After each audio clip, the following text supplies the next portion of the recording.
Teach and duplicate. आपने सीखना है और इस तरीके से सीखना है कि आप उसको सिखा पाएं, और इस तरीके से सिखाना है कि सामने वाला भी उसको आगे सिखा पाए, उसको डुप्लीकेट कर पाए। और मैं इसको कहता हूं सोल ऑफ द बिजनेस। ये डायरेक्ट सेलिंग बिजनेस की आत्मा है। हमारे शरीर में, शरीर यही रहता है, लेकिन जब आत्मा निकल जाती है इससे तो हमारी कोई कीमत बचती है क्या?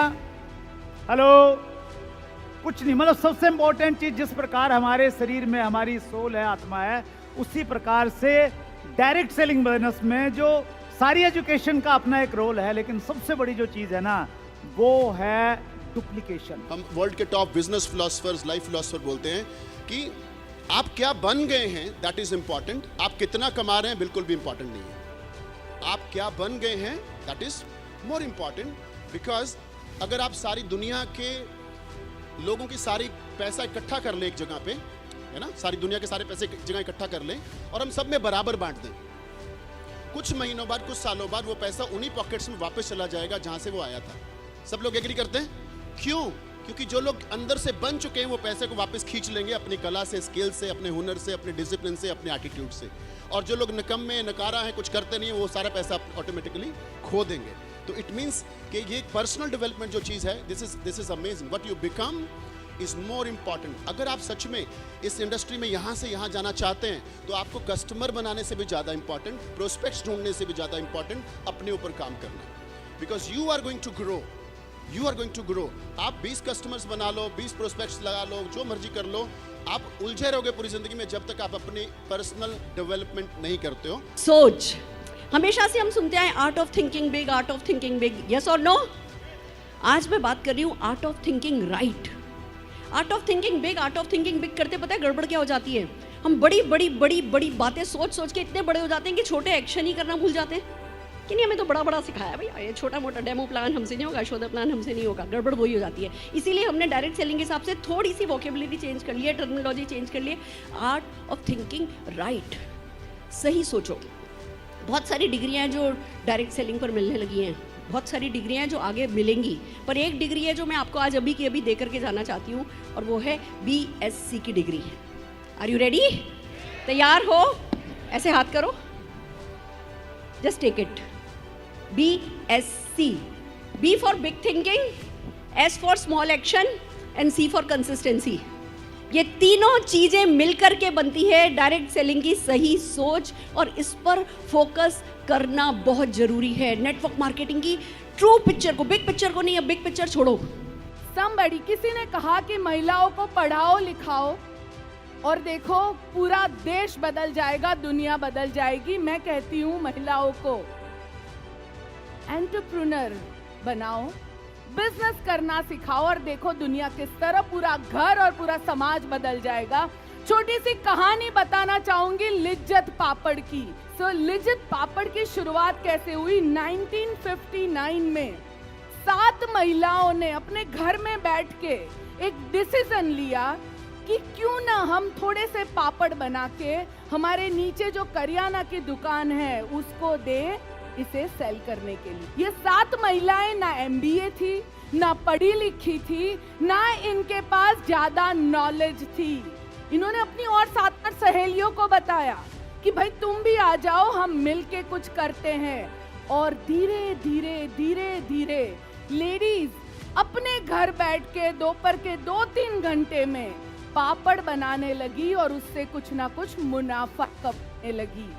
जो लिज्जत पापड़ 80 रुपए से शुरू हुआ था, 7 महिलाओं ने शुरू किया था जिसे कुछ नहीं आता था, ना उनको MBA आता था, ना उनको कैलकुलेशन करना आता था, ना उनको प्लस माइनस समझ में आता था।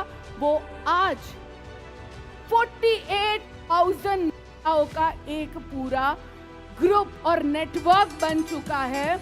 मुझे लगा कुछ तो मेरे अंदर गड़बड़ है। मुझे लगा I need to change my mindset. मुझे लग रहा था कुछ तो मेरे अंदर गड़बड़ है, कुछ मैं सही नहीं कर रहा हूं। तब मुझे मेरे मेंटर के साथ मेरी मुलाकात हुई एक जापानीज कोच है, उनसे मैंने एक चीज सीखी और मैं चाहता हूं कि आप सब लोग ये लिख लें। एक चीज मैंने उससे सीखी, एक वर्ड है कैनाई, CANEI, CANEI। इसका मतलब है continuous and never ending improvement, continuous and never ending improvement. मैंने उनसे ये सीखा। जापानीज लोग इतने सक्सेसफुल क्यों है? Because they are continuously improving themselves. वो गुड के अंदर बिलीव नहीं करते, they want to go to excellence, they want to be excellent. Good उनके लिए इनफ नहीं है, और जब एक्सेलेंट भी होता है तो वो उसके बियॉन्ड सोचते हैं। सो मुझे ये चीज समझ में आई कि मुझे अगर वाकई में अगर खुश रहना है, वाकई में अगर वेल्दी बनना है, वाकई में अगर लोगों को ट्रांसफॉर्म करना है, then I need to put this in my life, kaizen, continuous and never ending improvement. और मैं हमेशा एक चीज बोलता हूं कि हमें लोगों को कन्विंस नहीं करना। क्या हमें लोगों को कन्विंस, हमें लोगों को कनेक्ट करना है, बस। That is the most important thing. आपके पास जिंदगी में कितनी बड़ी हार्ड ड्राइव है, हार्ड डिस्क है, उससे फर्क नहीं पड़ता।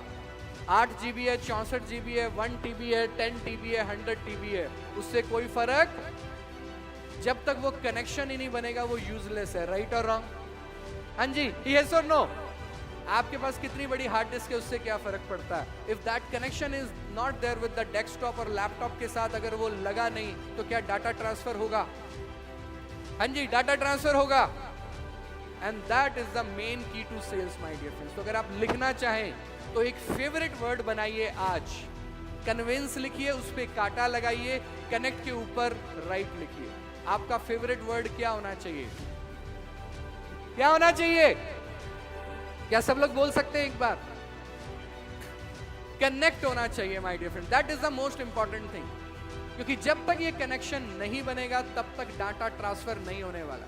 आप 5000 का प्रोडक्ट बेचते हैं या 50,000 का फर्क नहीं पड़ता, सामने वाले से जब तक कनेक्शन नहीं बनेगा वो ये चीज आपसे खरीदने वाला नहीं है, या दिक्कत आएगा। एक बार एक बूढ़ी औरत थी, वो जा रही थी, वहां पे ये जो बाउंसर है, इससे बड़े बड़े 3-4 लोग थे, वो बूढ़ी औरत को मार रहे थे।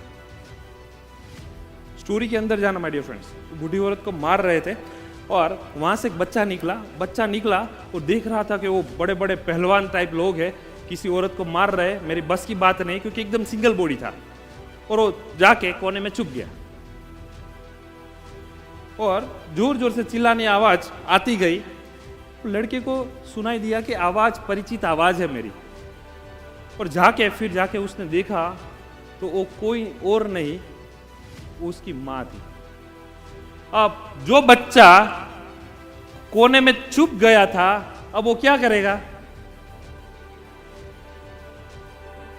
कोने में छुप जाएगा, लड़ेगा उसके साथ, फाइट करेगा। कब तक